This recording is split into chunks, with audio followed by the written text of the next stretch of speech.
Welcome back to my channel. Now, we're going to be talking about this word, and the word is sabotage. Now, I know that a lot of people may mentally go through this, but the thing that I specifically want to talk about is these signs. Now, there was another video that I saw that talked about different ways that people sabotage themselves, but this is specifically the signs that you may be doing that you don't know about, so stay tuned to see if you are doing any of these signs. The first sign is saying, hold on.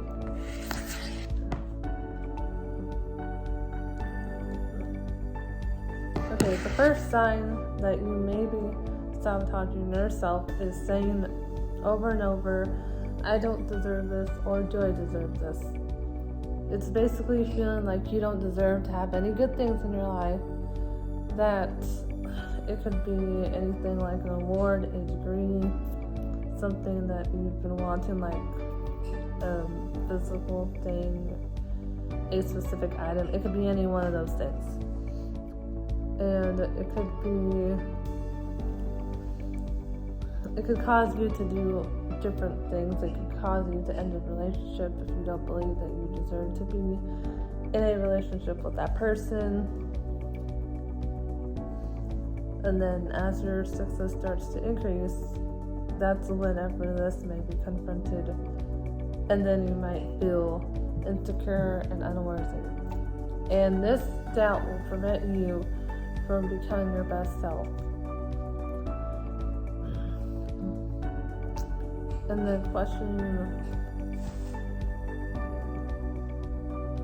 and then also like doing that comparison that people talk about, like if they are doing better than you. It's always good to have comparison, but it's not good to compare to the point where it's basically affecting you emotionally and it's bringing you down on a daily basis. The second sign, which is saying to yourself, I can't control this. Now, it's basically explaining that, okay, there will be situations that you cannot control. And I kind of do. I feel sometimes struggle with this too, because I want to control everything and I know I can't. And sometimes we all have to roll with the punches, but that's just how life is, and that's basically what this is saying. If you're saying that you cannot control the situation, you're basically overthinking it because you're afraid to fail. And it's saying that this mindset comes from assuming the worst and can lead to negative consequences.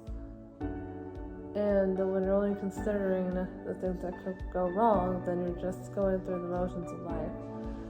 And you have to practice living it in the moment and overcoming anything that comes your way. Basically, just going with the flow, as I have been told before. The next sign is, can I do this? Which is basically doubting yourself and you're afraid to fail. Because every step closer, if you succeed, then that will lead to more pressure. And usually if you succeed, that means more things that you have to take care of. Which I do struggle with this too. Sometimes I will say over and over again, can I do this?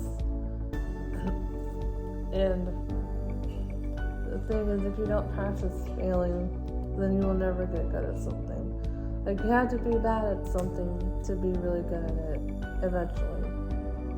Which I'm still trying to take that advice, even though that's really, really hard. So what I've done is, instead of saying, can I do this, I say, I can do this, and change the tone so I have a better outlook on that and a better attitude towards that one. And it also says trying to protect yourself from failure or disappointment can be a huge obstacle to following through. And I actually have struggled with just I'll start something but I don't follow through, so I'm trying really hard, especially with this channel, to keep going and follow through, even though I am small. But I know eventually maybe in like a year or two, it'll be really big. And then the next sign that you're sabotaging yourself is this is already okay. So basically it's that saying like getting out of your comfort zone. And I've also found that if I stay in my comfort zone, that's why I don't change. So I try to push myself or put myself into situations that, of course, they're not out of reach, but I know it'll push me. And I found whenever I've been pushed, that's usually when I grow. And I feel like sometimes people need that, like going and staying in your comfort zone. You don't really learn much more because, of course, you're in your comfort zone. You don't want to learn more. So that's why you have to go out of it to actually learn anything new, or like have that willpower to do anything different and grow as a person in general. And then this sign is saying I am bored, which is basically just when you're bored. Sometimes when people are bored, they just don't want to go forward. They don't want to do anything extra. That's what I'm trying to say. It's basically the same thing as saying this is okay, staying in your comfort zone. You're bored, you don't want to do anything different.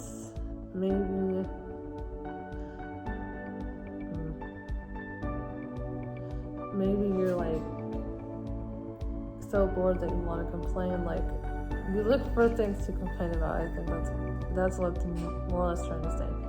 Is you're looking for things to complain about, and then that could lead to other issues, especially if you're in a relationship. And it says all this pretty much boils down to one main reason, which is fear or failure. That is very true. Because nobody likes to fail. And that's basically the fear of the unknown, is going into the unknown and possibly failing. But, like I said, you're going to fail at some point in your life, whether it's going to be having a bad day at work, or maybe you started some type of business that didn't go well, or maybe you didn't do well on the test. Anything could go wrong, and hopefully you have some coping mechanisms already in place to help you counteract that. And if you don't, I recommend talking with anybody or somebody who will listen. That was the tips that I have for you today to see if you're self-sabotaging without even knowing. And if you found any of this helpful or like this video, go ahead and like, share, and I'd love it if you subscribed. Don't forget to check out my other videos, which I'll link a few down below in the description, and I'll see you guys in the next one.